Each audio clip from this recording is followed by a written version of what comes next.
So, takot ka pang kumuha ng client, kesyo hindi ka pa magaling. So, ang iniisip mo is, mag-aaral ako, mag-e-enroll ako dito, magte-training ako, kukuha ko ng mga certification na to. Okay? Eh, ang problema, wala ka pang pera. Okay, so kung wala ka pang pera, okay, set aside mo muna ang mga certification, kita muna tayo ng pera. The way to do it is simply this. Okay? Pili ka muna ng skill na gusto mo. Okay? Aralin mo, i-YouTube mo, i-Google mo, maglaan ka lang ng kalahating araw. Okay?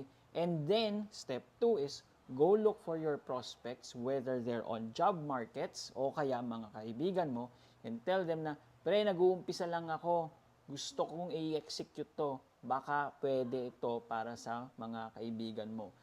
Pre, nag-aaral ako ng Facebook ads, baka meron kang kakilala na nangangailangan nito.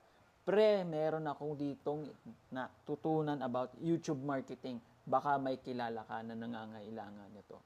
Tell them right away, 'di ba? Para ang nangyayari is mababa yung expectations, pero hindi nila alam, nagbaon ka na ng kalahating araw na research na naka 2x speed ka sa YouTube. Tapos pag in-execute mo na yung sinasabi mo, masasabi mo, wow, lupit naman ito. Kala ko kamote ito. O, 'di ba? Yun lang. And that's how you get better and better and better and still earn money. That's it mga bashers. Bye!